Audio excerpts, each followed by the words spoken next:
Čačić našoj je javnosti poznat kao predavač iz područja alternativnih pristupa terapiji.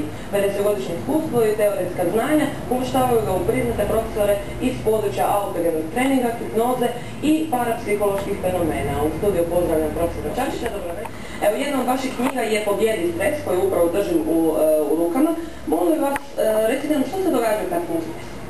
Kad mi promijemo u živčanom i hormonalnom sustavu, to znači dolazi do i tada se sjećamo psihičkim napetima.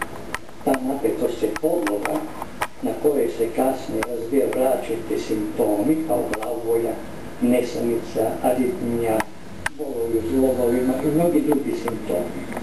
U takvom času neophodno je da se obratimo liječniku i da utvrdimo da li je to posljedica organska poluga hitna.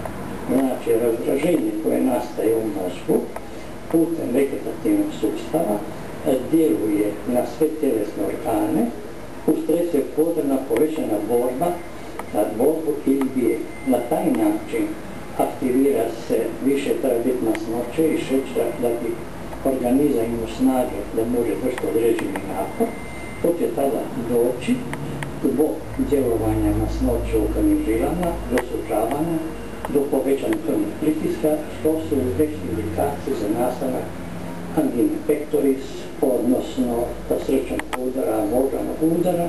Ne samo to, nego dolazi i razdraženje na glikogen koji se nalazi u dijetri, on se pretvara u šećer i dolazi tako da na šećer 2.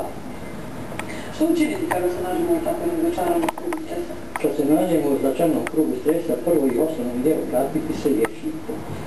Na osnovu pretraga i pregleda i tako dalje, ukoliko liječnik ustanovi da nema nekih organskih oštećenja, nego da je izazvano sa razdraženjem živaca i endokrinih žlijezda, on će tad sugerirati subjektu da ili u najtežem slučaju ili blažem dati ćemo neki od sedativa, Helexidil, za spavanje, praksitenje i tako dalje.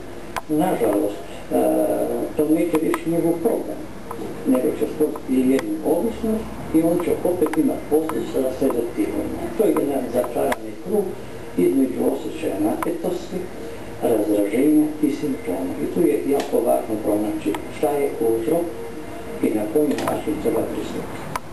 Može li ovdje pomoći alternativna medicina koju vi preporučujete? Kako je to? Jeste, ona može u obliku autogenog treninga